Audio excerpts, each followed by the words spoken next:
Bonjour Emelka, vous allez bien? Et à vous tous qui nous rejoignez en ligne, soyez les bienvenus à cette célébration. Il y a dans la Bible des versets qui me font peur. Je ne sais pas vous, mais je pense que si vous êtes comme moi, il y en a aussi. Et je me souviens que quand j'ai commencé à lire ma Bible, quand j'étais un jeune chrétien, il y a certains passages qui me faisaient tellement peur que quand je sentais qu'ils arrivaient, soit j'accélérais, soit je passais par-dessus et puis je continuais la lecture ensuite, mais j'étais dans l'évitement parce que j'arrivais pas à les gérer, parce que je savais pas comment les comprendre et je pensais que ça allait, quoi. Je les évitais, je faisais comme s'ils n'existaient pas et puis en fait, le diable dans mon cœur, il me les ramenait lui. Il me disait non mais t'es certain? Et en fait, il y avait un truc qui marchait super bien avec moi, c'est que j'avais peur de perdre mon salut pour tout et n'importe quoi. Un oui, un non, la culpabilité, ça marchait à fond. Il y a des moments où je disais, Seigneur, tant pis si j'ai perdu mon salut, mais je continuerai de t'aimer malgré tout. Enfin, ça n'avait pas de sens, quoi. J'avais peur, et la peur était la plus forte. Et parfois encore, ça pourrait arriver. Et je pense qu'il y a des passages qui parfois sont difficiles dans la Bible, et même dans le Nouveau Testament. Et ce que j'aimerais faire avec vous, c'est en regarder un ensemble, et le comprendre. Vous êtes d'accord? Alors on y va. Dites oui, mais pas sûr. Le passage, c'est le suivant. On le trouve dans Matthieu, chapitre 7, le verset 21. « Ceux qui me disent « Seigneur, Seigneur » n'entreront pas tous dans le royaume des cieux, mais seulement celui et celle qui fait la volonté de mon Père céleste. » Amen. Ah ben c'est chaud, hein? On dit Amen, mais c'est difficile à comprendre, parce que ça parle des croyants, et ça parle de toi et moi, de notre vie véritable avec Jésus, mais ça veut dire quoi exactement? Est-ce que ça veut dire qu'il faut que je sois parfait, sans défaut, pour entrer dans le ciel? Est-ce que je peux perdre mon salut? Est-ce que en fait je crois que c'est ok, et puis je me retrouve devant Jésus et je vais me prendre un vent et c'est terminé? En fait, c'est dangereux quand on fait comme je faisais, quand on passe par-dessus, puis on se dit voilà, je sais pas trop, je veux pas comprendre. On est en danger d'être manipulé par l'adversaire de notre âme, d'être manipulé par des hommes ou des femmes, d'être victime d'abus spirituels.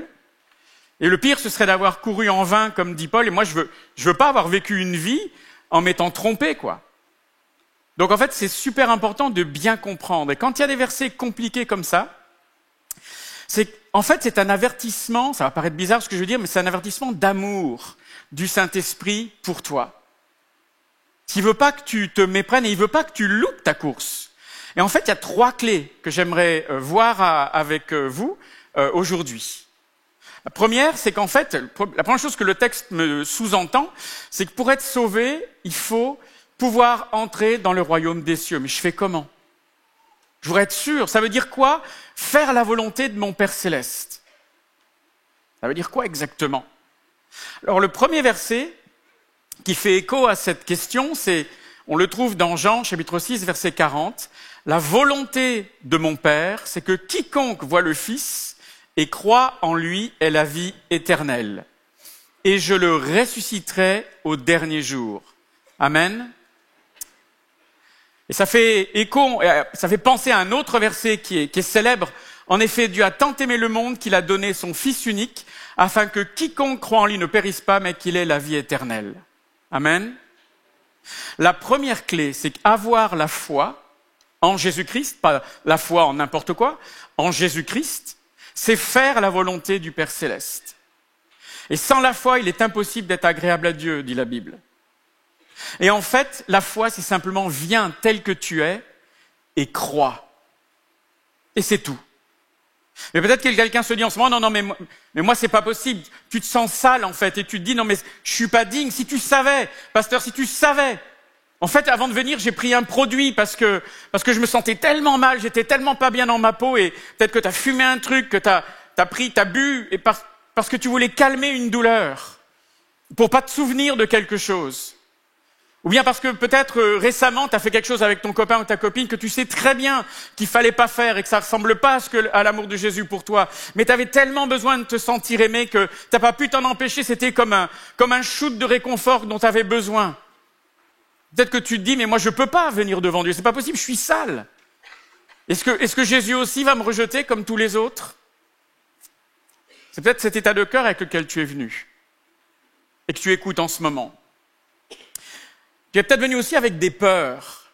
Ça dépend de qui on est, mais on a souvent des peurs. Et Peut-être que tu te dis, mais moi j'ai été victime de tellement de choses. Si tu savais le nombre de peurs que j'ai dans ma vie, le peur que ça recommence, la peur qu'on prenne avantage de moi. Et quand j'étais tout jeune chrétien, moi j'avais plein de peurs aussi. Et particulièrement, je pensais que dans le royaume de Dieu, il y avait une élite pour qui toutes les promesses étaient vraies, et puis les autres, en fait, ils avaient rien. Moi, je pensais que les promesses de Dieu, elles n'étaient pas faites pour moi. S'il y en avait qui étaient à la table d'honneur, moi j'étais sous l'escalier, caché dans un coin, quoi. C'est pas vrai, mais c'était une de mes peurs. T'as pas besoin de prétendre d'être quelqu'un que tu n'es pas. Dis simplement à Jésus que tu vas pas bien. Dis-le lui. Si tu cherches des réponses dans ta vie, parce que tu as des questions, tu cherches un espoir, tu cherches le salut, malgré toutes tes réussites professionnelles, au niveau de tes études, etc., tu as peur, parce que tu n'as pas l'assurance de ton salut, tu as peur de traverser, si tu as un accident, tu as peur de traverser la rue, tu ne sais pas ce qui va t'arriver, tu ne sais pas où est-ce que tu vas, approche-toi de Jésus. Tu es au bon endroit aujourd'hui. Tu es au bon endroit aujourd'hui. Parce qu'en fait, le message du salut, il s'accepte. Il a besoin de ton acceptation. On va tous mourir. On va tous mourir, mais tous nous ne serons pas sauvés. Sauvés, ça veut dire on ne passera pas l'éternité dans le royaume des cieux avec le Père céleste. Et c'est faux de dire que toutes les religions se valent, que tous les chemins se valent, etc., qui nous emmènent tous au même endroit. C'est pas vrai. C'est pas vrai parce que c'est pas ce que la Bible dit. Ce que la Bible dit, c'est qu'il n'y a de salut en aucun autre, car il n'y a sous le ciel aucun autre nom qui a été donné parmi les hommes par lequel nous devions être sauvés. Le seul nom, c'est celui de Jésus. Amen. Alors viens. T'as pas besoin d'accomplir un pèlerinage, t'as pas besoin d'amener des offrandes sur l'autel, t'as pas besoin de faire des cadeaux qui vont te coûter, t'as pas besoin d'acheter des formations pour savoir quel est ton esprit et ton cœur et qui vont te coûter une fortune et te ruiner, t'as rien à payer en fait. T'as pas besoin de faire semblant non plus et de prétendre et de dire alors que tu n'es pas. Tu peux pas te sauver toi-même de toute façon. Ce que la Bible dit, c'est par la grâce que vous êtes sauvés, c'est par le moyen de la foi. Et ça vient pas de vous, c'est le don de Dieu. Et c'est pas par les œuvres afin que personne ne puisse se vanter. Waouh! À chaque être humain qui vient au monde, sur cette terre, Dieu a fait un don particulier qui est le libre arbitre. C'est quoi le libre arbitre? C'est ton consentement. Tu es libre. Et personne, pas même Dieu, ne peut te prendre cela. Dieu ne veut pas te le prendre. Par contre, en Jésus, il t'a fait une proposition, il te l'a fait aujourd'hui aussi. Il a signé par son sang, en s'offrant comme victime pour les péchés de l'humanité et donc aussi pour les tiens. Il s'est offert lui-même à ta place et il a vécu une vie sans commettre de péché, il a payé ta dette et il te propose de recevoir, d'être au bénéfice de son sacrifice pour que tu sois sauvé. Et donc ton consentement, c'est de dire Seigneur, je suis d'accord, je le veux. Parce que personne ne sera sauvé par contrainte, ni par accident, parce que tu as été au bon endroit au bon moment. Non, on n'est pas sauvé malgré soi, c'est un choix. Et avant qu'on parle de ce que veut dire être Seigneur, Seigneur et avoir Jésus comme Seigneur, il faut d'abord qu'il soit ton sauveur. Est-ce que Jésus est ton sauveur aujourd'hui? Parce que s'il le devient aujourd'hui, sache qu'il n'y a maintenant aucune condamnation pour ceux et celles qui sont en Jésus-Christ. Aucune. Toutes les peurs que tu avais, tout le sentiment d'être sale, d'avoir péché, parce que tu as péché, en fait, ça a été porté par Jésus et ça tombe. Si tu donnes ton cœur à Jésus maintenant, cette condamnation, elle s'en va de ta vie et de toi parce que Jésus l'a porté à ta place à la croix, c'est déjà payé, c'est déjà fait. C'est pour ça que maintenant il te dit, venez à moi, vous tous qui êtes fatigués et courbés sous un fardeau, et je vous donnerai du repos. Amen. À tous ceux qui ont déjà fait la paix avec Dieu, qui l'ont accepté comme leur sauveur, je vais vous demander de fermer les yeux et de prier. Ce que je vais vous dire là maintenant ne vous concerne pas au premier chef. Par contre, si toi, tu n'es pas encore sûr, tu n'as pas l'assurance du salut, tu as peur, tu as des peurs qui te dévorent, et tu sens que cet appel est pour toi, je vais te demander simplement, tout simplement, de lever la main. Et si tu es chez toi, simplement, tu te manifestes, tu te mets debout si tu veux.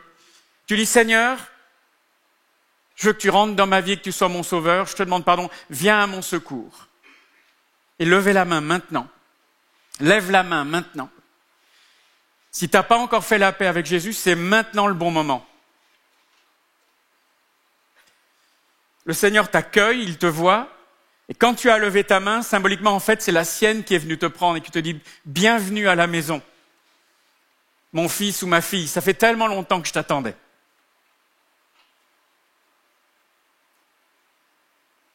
C'est une décision qui fait que tu vas passer l'éternité dans le royaume des cieux avec ton Père céleste. C'est une décision que tu regretteras jamais. C'est un jour que tu vas marquer qui fera qu'il y avait un avant et un après. Parce que la première clé, c'est avoir la foi en Jésus-Christ, c'est faire la volonté du Père céleste. Amen. Et on peut célébrer et applaudir ceux et celles qui ont accueilli Jésus maintenant.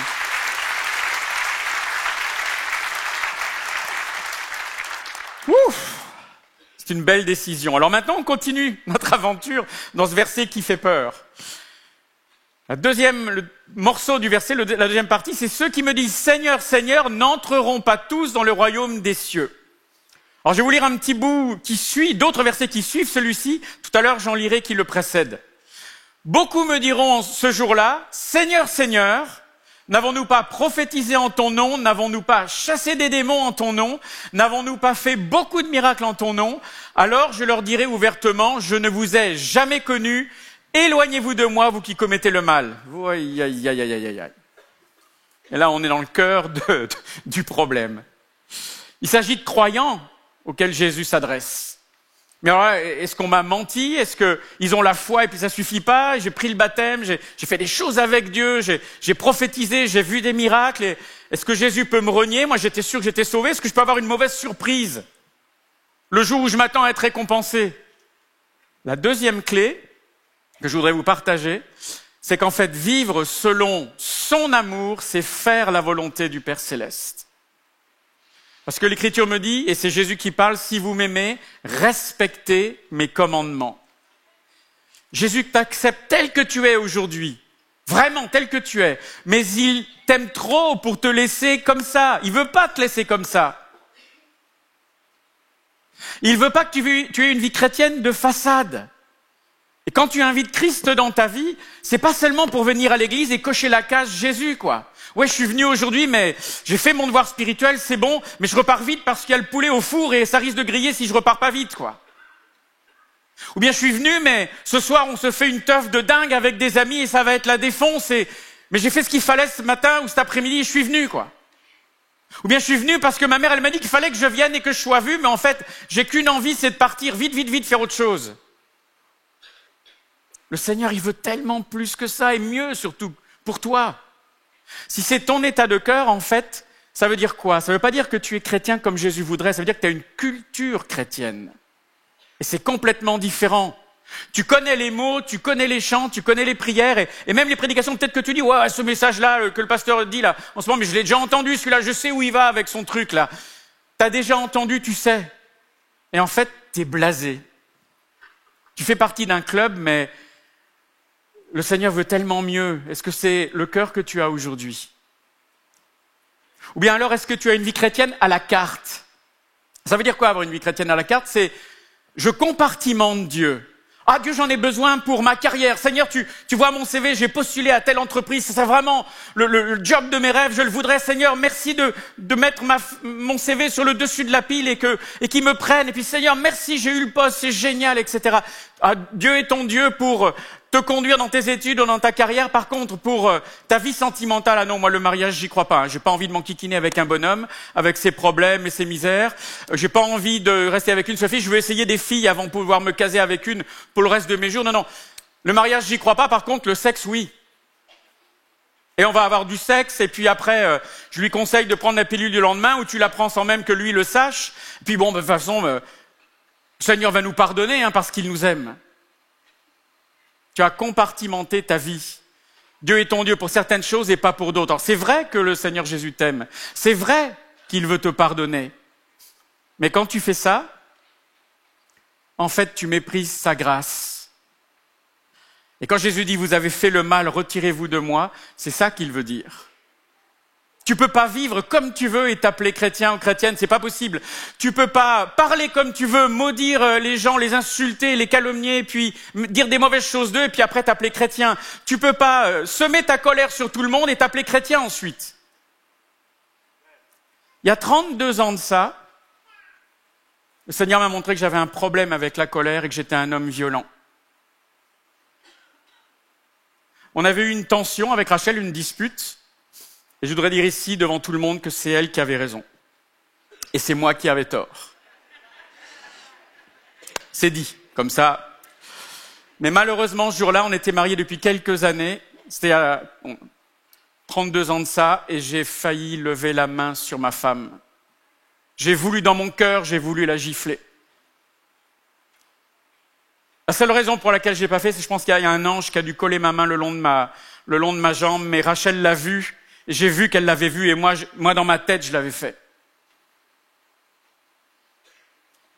J'ai failli lever la main sur la personne que j'aimais le plus sur cette terre. Et le Seigneur m'a dit, Éric, tu as un cœur de meurtrier. Moi, je pensais que j'étais un gars bien. J'étais déjà pasteur stagiaire, je vous dis ça comme ça. Moi, je pensais que j'étais un gars bien. Le Seigneur m'a dit, tu es un meurtrier. Sans moi, tu es un meurtrier. Seigneur, ça veut dire... Je te donne ma vie et Jésus veut être ton Seigneur, mais ça veut dire aussi qu'il veut régner sur ta vie et prendre toutes les décisions de ta vie, importantes ou moindres, avec toi. Jésus a dit de lui, je suis descendu du ciel, pas pour faire ma volonté, mais pour faire celle de celui qui m'a envoyé. Et toi, est-ce que tu vis pour accomplir ta volonté en utilisant Dieu quand on a besoin, ou est-ce que tu vis pour accomplir la volonté de Dieu ? Puis peut-être d'autres se disent, oh là non mais ça, moi c'est ok, mais moi j'exerce les dons, J'exerce les dons spirituels, je suis déjà dans un service pour le Seigneur, donc moi je suis à une autre étape là quand même. Mais dans le passage qu'on a lu, certains vont dire, n'avons-nous pas, Seigneur, prophétisé, exercé des dons spirituels ?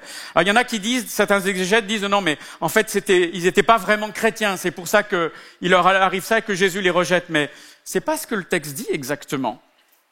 Il leur dit pas qu'ils étaient des menteurs, Il leur dit pas qu'ils faisaient ces choses par un autre esprit que le sien. Donc est-ce qu'on peut considérer que peut-être ils étaient chrétiens ? Peut-être que tu prophétises, que tu reçois des pensées de Dieu, que tu les donnes, quand tu vas à l'église, que tu pries, tu as vu des exaucements, même peut-être des miracles, mais le fait d'avoir des dons spirituels ne signifie pas l'approbation de Dieu sur toute ta vie. Tu as reçu des dons parce que tu as eu foi dans les promesses de Dieu, parce que tu as prié pour les recevoir. Peut-être que tu as des talents que Dieu t'a donnés parce que tu as cru et il te les a donnés. Il a répondu à ta foi. Mais les dons que Dieu donne, les talents qu'il donne à l'Église et aux chrétiens, c'est pour la construction de son royaume et pour le salut des âmes, pas pour célébrer ceux qui les portent. Et les dons du Saint-Esprit qui viennent de Dieu un jour retourneront à Dieu. Ce qu'il faut te poser comme question, te demander, c'est quelles sont mes motivations? Quels sont les objectifs que je poursuis avec ça? C'est quoi ta soif? Pourquoi est-ce que tu as demandé des dons à Dieu? Pourquoi est-ce que tu pries pour avoir sa puissance? Est-ce que c'est pour te mettre toi en avant, en valeur? Parce que sache que Dieu n'est pas impressionné par les talents qu'il t'a lui-même donnés. Ils viennent de lui. Et la Bible dit en effet, qui est celui qui te distingue? Qu'as-tu que tu n'aies reçu? Et si tu l'as reçu, pourquoi faire le fier comme si tu l'avais pas reçu? Souviens-toi de Samson, vous savez ce juge en Israël. Vous avez tous entendu parler de Samson, plus ou moins.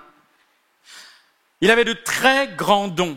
Il avait une puissance surhumaine et les dons qu'il avait reçus, les talents, il les avait reçus pour délivrer le peuple d'Israël de l'esclavage dans lequel il était.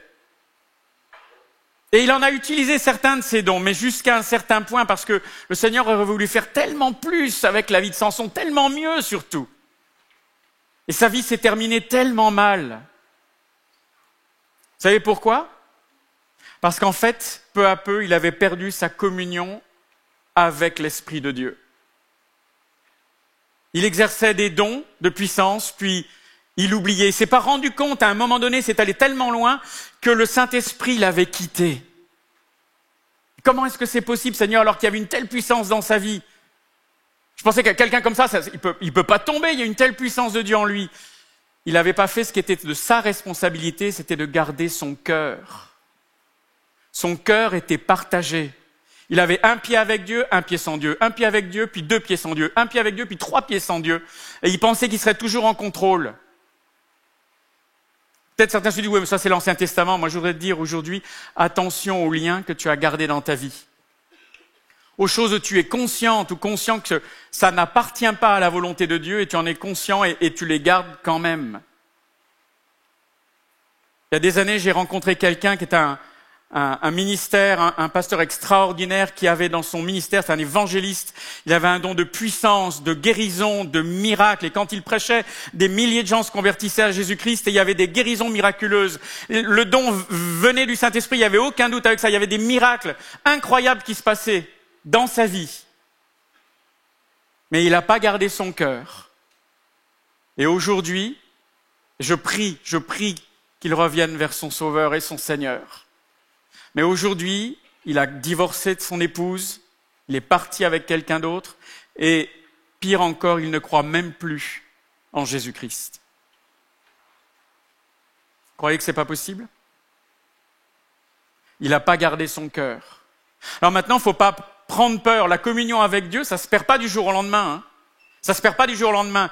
Ça se développe petit à petit comme une résistance à la petite voix dans notre cœur qui dit va pas là, je serai toi, j'irai pas, ou attention à ce que tu vas dire, attention à ce que tu vas faire. Petit à petit, on prend l'habitude de mettre un mouchoir sur cette petite voix dans notre cœur et il y a une distance qui s'installe entre la voix du Saint-Esprit et nos décisions. Il y a comme une insensibilisation à la voix de Dieu. Puis d'un seul coup, on régresse, sans même des fois en être conscient, puis on se refroidit dans notre cœur. Et j'aimerais te dire, ne cours pas le danger de retourner à ce que tu avais abandonné, ce dont Dieu t'avait délivré, s'il te plaît. Parce que c'est toi et toi seul qui peux rejeter Jésus, c'est pas l'inverse. C'est ta décision si tu rejettes Jésus, c'est pas l'inverse. Le Seigneur t'aime trop pour ça, il te prévient, mais si tu rejettes constamment, c'est toi qui as ce pouvoir de le rejeter. Et pendant qu'on parle de ceux qui exercent ces dons, je voudrais rapidement parler des grands hommes et des grandes femmes de Dieu. Vous savez, quand Jésus dit « Retirez-vous de moi, je vous ai jamais connu », certains vont dire « Oui, non, on a chassé des démons, on a fait beaucoup de miracles en ton nom. » Ceux qu'on appelle les grands serviteurs.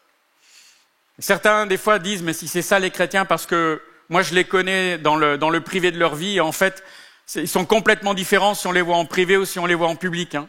Et si c'est ça les chrétiens, moi je veux pas de leur vie. » J'aimerais te dire, ne te laisse pas impressionner par les hommes et les femmes de Dieu qui ont des grands dons, si ils ne vivent pas en accord avec ce qu'ils enseignent. Ne te laisse pas impressionner par ça. Comme s'il y avait dans leur vie une parole qui était applicable pour les autres et qu'ils enseignent, mais pas pour eux. Comme si c'était au-dessus de ce qu'ils enseignaient. Parce qu'en fait, il n'y a pas de classe supérieure dans le royaume de Dieu. Il n'y a pas de loi spirituelle qui s'applique à certains et pas à d'autres. Il n'y a pas de VIP dans le royaume de Dieu. On est tous égaux devant Jésus-Christ. Amen. Et pourquoi je peux dire ça? Parce que Jésus le dit. Mais vous, ne vous faites pas appeler maître, car un seul est votre maître, et vous êtes tous frères et sœurs. N'appelez personne sur la terre votre père, car un seul est votre père, c'est celui qui est au ciel. Ne vous faites pas appeler chef, car un seul est votre chef, c'est le Christ. Le plus grand parmi vous sera votre serviteur, et celui qui s'élèvera sera abaissé, celui qui s'abaissera sera élevé. Amen. Le plus grand aux yeux de Dieu, c'est celui qui est appelé serviteur ou servante. Et j'aimerais te dire, nous avons un seul Père spirituel, c'est Dieu le Père. Un seul Seigneur, c'est Jésus-Christ.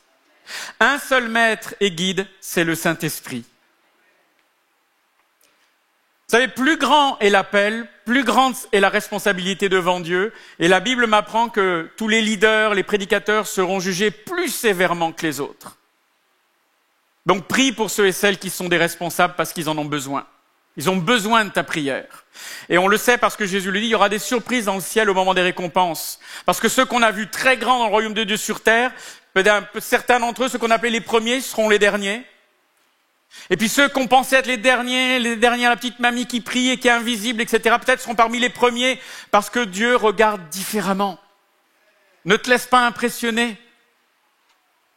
Et si tu as été blessé, surtout je voudrais parler à toi, si tu as été blessé par un grand ministère qui ne vivait pas à la hauteur de ses enseignements, peut-être même que tu as abandonné Dieu à cause de ça, que tu en veux à Dieu, que tu dis mais pourquoi et que tu ne comprends pas.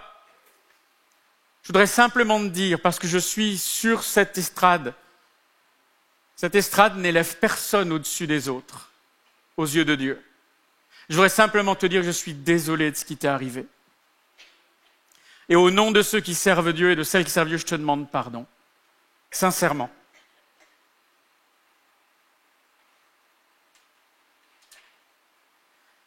On n'a pas le droit de maltraiter la fiancée de Christ. Par contre, ne te laisse plus voler ce qui est à toi et ce que tu as reçu à cause de cette blessure. Toi, choisis de pardonner. S'il te plaît, ne reste pas verrouillé, ne te laisse pas voler 2 fois. Et souviens-toi des paroles de Jésus à Pierre. Que t'importe, toi, suis-moi. Parce que Dieu regarde à ta fidélité et il t'aime, il ne veut pas que tu t'arrêtes là. Il y a tellement d'autres choses à te donner. Donc continue d'avancer avec lui. Que t'importe, toi, suis Jésus.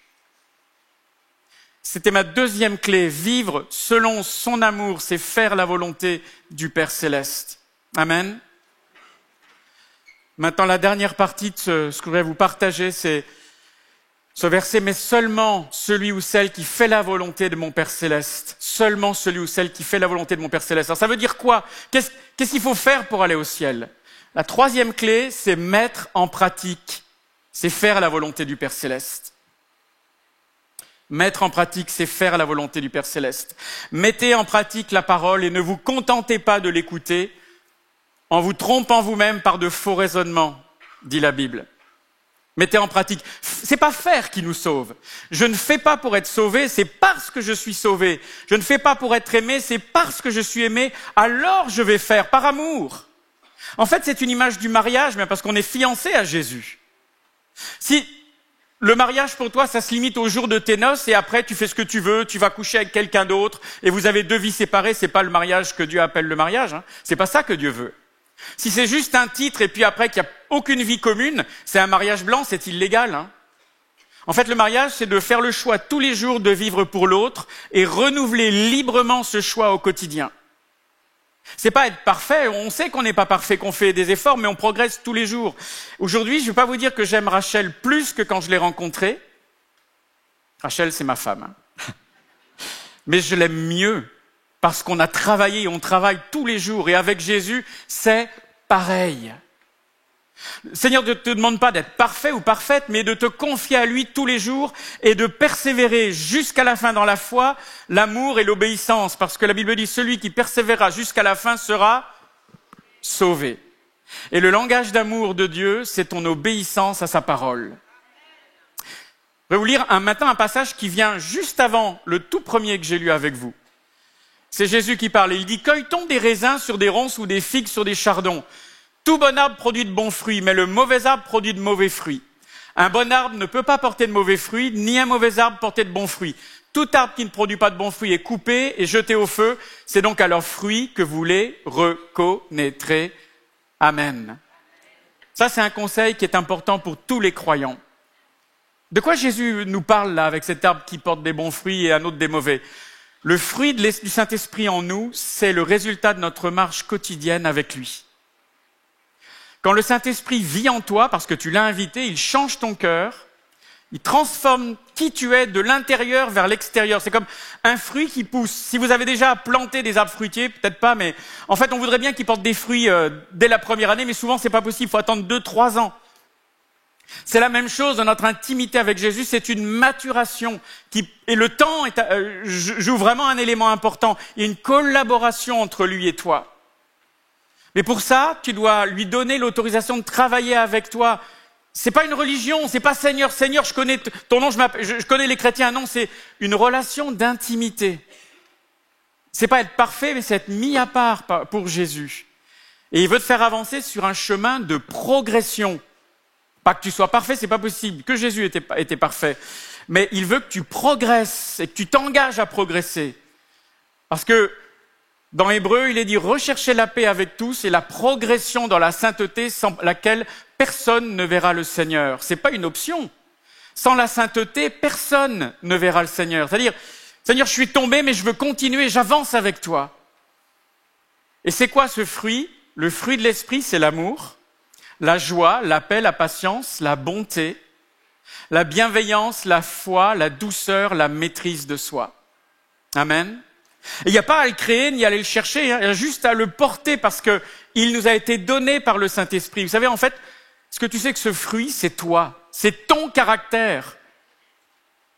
C'est ta personnalité qui est capitale. Parce que si ton caractère n'est pas sanctifié, le don que tu as donné ne te servira à rien. Les talents que tu as ne pourront pas être exprimés. Parce que c'est le développement du caractère de Jésus dans ton cœur qui va t'aider à exercer ses dons selon qui il est, selon sa volonté, son amour, son humilité, son pardon. Vous savez, si j'avais pas pris la décision de travailler avec Dieu sur ma colère, vous savez ce qui nous serait arrivé? Ceux qui nous connaissent savez qu'on travaille avec Rachel on a un ministère notamment auprès des couples. Vous savez ce qui serait arrivé à ce ministère? Mais il n'aurait jamais existé. Si j'avais continué à tolérer ma colère dans ma vie, un jour j'aurais frappé ma femme, elle serait partie. Et elle aurait eu raison. Et on aurait peut-être divorcé, et en tout cas je ne serais pas là aujourd'hui pour vous en parler. Le Seigneur veut que tu lui apportes ton caractère. Quand on appartient à Christ, il veut qu'on soit son ami et son serviteur, mais surtout, quelle que soit l'importance des dons que tu as reçus, du service, de l'appel que tu penses avoir dans ta vie, cet appel et ces dons ne sont jamais plus importants que ta relation intime avec Jésus. Et ils doivent jamais prendre la première place, parce que ce qui compte, c'est ton caractère, ta personnalité. Et si elles ne sont pas entre les mains de Dieu, tout ce que tu as reçu, eh bien, le diable va l'attaquer au travers de qui tu es, et ça peut complètement tomber. Ne t'attache pas tant à l'apparence extérieure de ta marche chrétienne, mais plutôt à ta réalité intérieure, à ta motivation, à ton intégrité, à ta fidélité. Parce que Dieu ne regarde pas comme les hommes regardent, il ne regarde pas à l'extérieur, à l'apparence, il n'est pas impressionné. Parce que les dons et les talents viennent de lui, il regarde à ton cœur, à ce que toi, tu produis avec lui tous les jours. Est-ce que tu es l'ami de Dieu? Peut-être que tu te rappelles de cette parabole des 10 vierges. Vous savez, ces 10 vierges qui attendent toutes le retour du Seigneur. C'est une image de chrétiens. Hein. Elles sont toutes les 10, elles ont toutes reçu une lampe. Mais le passage nous dit qu'il y en a 5 qui sont sages et 5 qui sont folles. La lampe, c'est le talent, le don qu'elles ont reçu, le service qu'elles ont pour Dieu. Toutes elles servent, toutes elles brillent vers l'extérieur. Mais pourquoi il y en a 5 qui sont appelées folles alors que les autres sont sages? Parce que 5 d'entre elles, elles vont utiliser leur talent, mais elles vont oublier de retourner à la source régulièrement pour remplir d'huile l'intérieur de leur lampe. Et au bout du compte, qu'est-ce qui va se passer? Quand le maître va revenir, elles seront plus prêtes. Parce qu'elles ont tout mis sur le privilège, elles ont privilégié l'extérieur par rapport à la réalité intérieure. La troisième clé, mets en pratique la parole de Dieu dans ta vie. Parce que ça, c'est faire la volonté du Père Céleste. Maintenant, je voudrais vraiment que tu saches exactement ce que Dieu veut prononcer sur ta vie le jour où tu vas le rencontrer. Ce que Jésus veut de tout son cœur, c'est ouvrir ses bras et te dire « C'est bien, bon et fidèle serviteur, mon fils, ma fille, tu as été fidèle en peu de choses et je t'en confierai beaucoup. Viens maintenant partager la joie de ton maître. » Amen. Ça, c'est ce que Jésus veut dire sur ta vie. Et il n'y a pas de mauvaise surprise à craindre. Simplement, ne continue pas de dire « Seigneur, Seigneur » et de vivre sans que Jésus te connaisse intimement. Le verbe connaître ici, c'est comme l'intimité entre un mari et sa femme. C'est une intimité au plus haut niveau. Il veut te connaître. Il veut avoir un cœur à cœur avec toi constamment. Parce que c'est pas Jésus qui te rejette, c'est toi et toi seul qui peux rejeter ton salut. Il n'y a pas de mauvaise surprise de la part de Jésus. La seule mauvaise surprise, elle peut venir de toi si tu choisis de te détourner et de marcher dans des endroits où Jésus ne s'aventurerait pas. Il y a des années de ça, on marche beaucoup, Rachel et moi, on aime marcher, puis discuter, etc. Je marchais vite, j'ai toujours marché vite, et puis je parlais, etc. Et puis d'un seul coup, j'entendais plus de réponse de ma femme. Si vous connaissez ma femme, c'est pas normal, hein. Parce qu'elle a toujours plein d'idées et des choses à dire. Et je me retourne et en fait, elle était loin, elle était 20 mètres derrière, quoi. Je parlais tout seul parce que je marchais trop vite et j'étais parti dans des trucs, je m'étais même pas rendu compte qu'elle n'était pas avec moi. Peut-être que c'est comme ça que tu marches avec le Seigneur. En fait, vous savez, quelle est la solution qu'on a trouvée? Je suis revenu vers Rachel, je lui ai demandé pardon de ne pas avoir vu qu'elle n'était pas à côté de moi. Et puis depuis, on marche toujours en se tenant la main. Et elle est toujours avec moi et moi je suis toujours avec elle. C'est exactement ce que le Seigneur veut que tu fasses, maintenant. C'est que tu reviennes vers lui où il s'est arrêté. Parce que tu as peut-être pris des chemins où lui il s'est arrêté, il ne peut pas te suivre dans ce chemin-là. Et il t'attend. Et ça fait un bout de temps que tu as l'impression d'être tout seul, qu'il n'est plus là, qu'il ne te parle plus. Mais c'est normal, tu es toute seule sur ce chemin-là. Il ne peut pas te suivre, tu ne peux pas être chrétien et faire ce que tu veux comme ça. Et il te dit, mais je t'attends là, à l'intersection où toi tu t'es éloigné. Reviens et prends sa main. Et marcher ensemble, main dans la main. Il ne permettra pas que tu ailles là où il ne veut pas que tu sois. Jésus, lui, reste fidèle. Si on a été infidèle, lui, il reste fidèle parce que c'est qui il est. Et il te dit simplement, marche avec moi dans la foi en Jésus-Christ, avec son amour et en mettant en pratique ma parole, dit Jésus, et tu vas progresser avec lui. Amen. Je voudrais vous donner la possibilité maintenant, et te donner la possibilité, de dire, Seigneur, je me rends compte que là, tu viens de me parler. Je voudrais t'inviter à simplement, on est seul devant Dieu de toute façon, à te mettre debout. Si tu as le sentiment que c'est à toi que ça s'est adressé, dire, Seigneur, je me rends bien compte que je suis parti.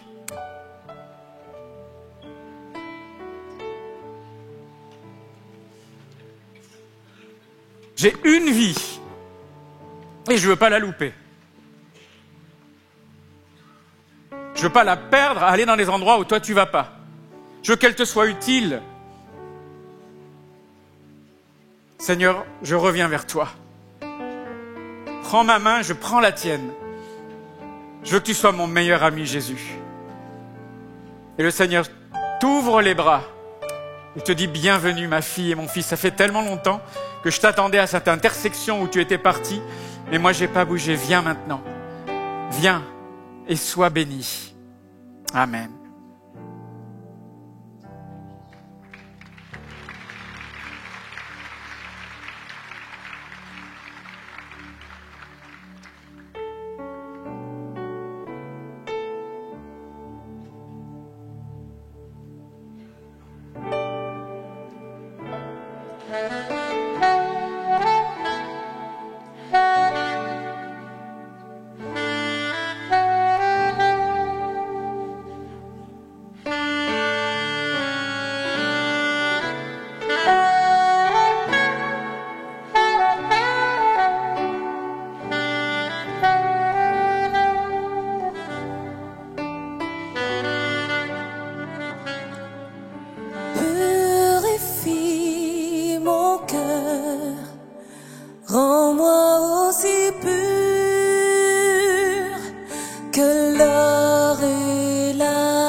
Merci Seigneur. Alors pour ceux qui le souhaitent, juste après la célébration, si vous avez besoin d'aller un peu plus loin dans la prière, vous pourrez vous diriger sur votre droite, à ma gauche. Juste là, il y a une équipe de prière qui pourra prier avec vous, vous soutenir dans la prière et vous encourager aussi. Si vous n'êtes pas à l'aise avec l'idée de partager un sujet directement là, ou si vous nous suivez de loin, vous avez un site sur lequel vous pouvez déposer des sujets de prière, donc c'est prière au singulier, oui au singulier, @églisemlk.fr. Merci parce que vous êtes là, merci parce que vous êtes beaux et vous êtes belles, même si je ne vous vois pas très bien. Même depuis chez vous, vous êtes très beaux, j'en suis sûr. Merci parce que vous participez à ce que cette œuvre avance. Il y a tellement de choses qui se font, regardez ce bâtiment, regardez les enfants, ce qui est mis en place au niveau de la jeunesse, les campus. On peut continuer à faire en sorte que cela avance en donnant. Vous avez un point finance quand vous sortez sur la gauche, selon votre cœur, selon ce que vous ressentez, bien évidemment. Vous pouvez donner pour soutenir cette œuvre. Vous avez aussi jeveudonner.fr, ce site où vous allez pouvoir faire des dons. Donc voilà. Est-ce que ça va toujours ? Ça va toujours ?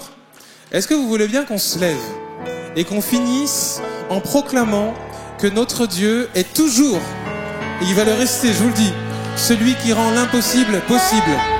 Dis-le à ton voisin, ta voisine, il est celui qui rend l'impossible possible. Et toute la semaine, on va proclamer ce chant. Hey!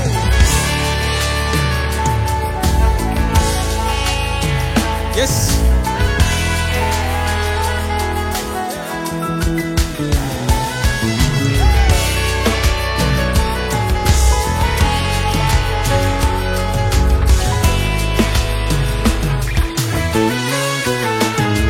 Dieu peut faire infiniment, c'est vrai, et au-delà, plus que tout ce que nous demandons ou imaginons. Ses promesses, oui et amen, elles se réalisent. Et sa parole, toujours sûre et certaine, elle s'accomplira. Alors on dit ensemble, car il est puissant, car il est puissant.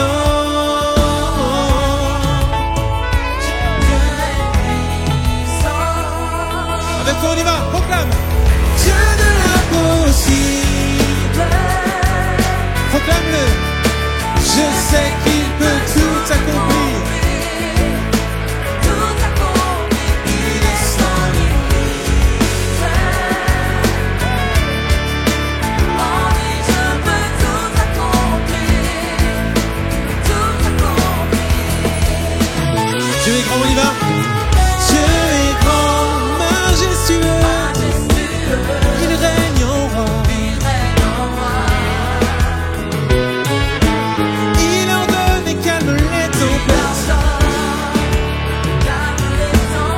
Il a tout pouvoir. Par sa force incomparable, il nous soutient. À savoir ceux qui étaient morts, tout ce qui était mort revient à la vie.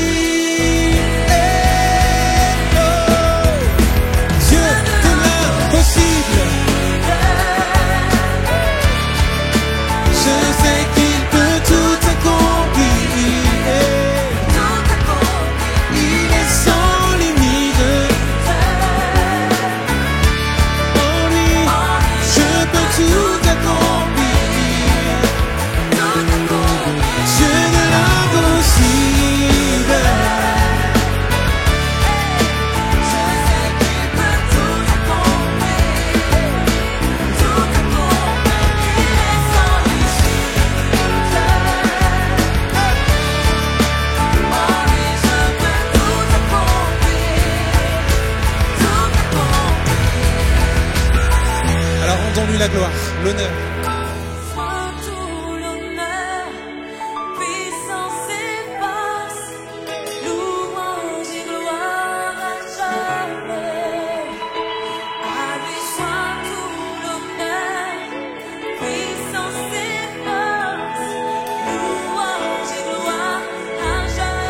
Est-ce qu'on peut le dire ensemble avec foi? À lui soit tout l'honneur.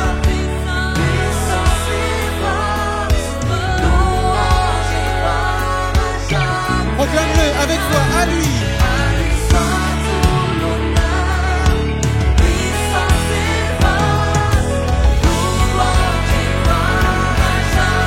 À lui soit tout l'honneur, la puissance, la force, louange et gloire. À lui soit tout l'honneur, dès maintenant et à jamais.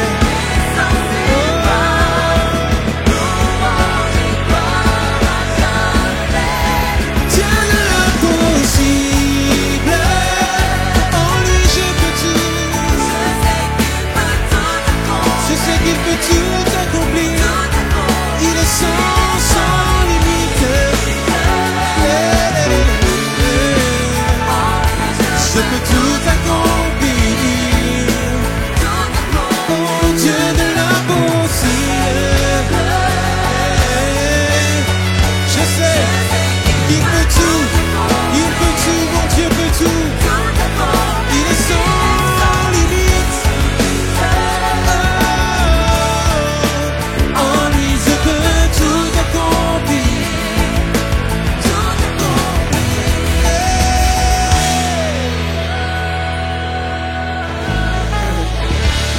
Est-ce qu'on peut acclamer ce Dieu grand, puissant, le Dieu de l'impossible?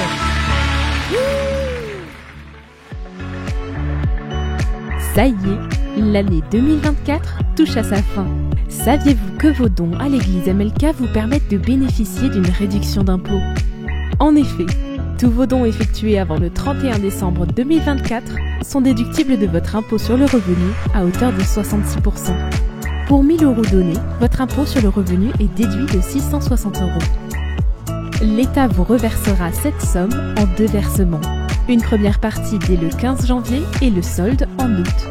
Ce cycle se renouvellera l'an prochain si vous renouvelez vos dons en 2025. Vous avez reçu ou recevrez prochainement un relevé provisoire récapitulant vos dons de l'année en cours. Si vous êtes devenu donateur depuis la rentrée 2024 ou si vous n'avez pas encore reçu votre attestation de don au 30 octobre 2024, il est indispensable de nous le signaler et de nous communiquer votre adresse postale complète, y compris le pays de résidence, avant le 31 décembre 2024, à l'adresse suivante don@églisemlk.fr. Cela nous permettra de vous envoyer votre reçu fiscal définitif début janvier.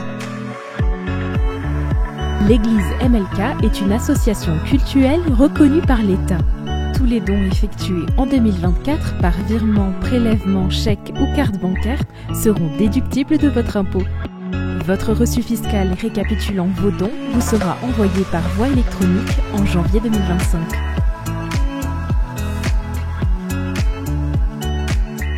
Votre soutien financier est déterminant pour l'Église MLK.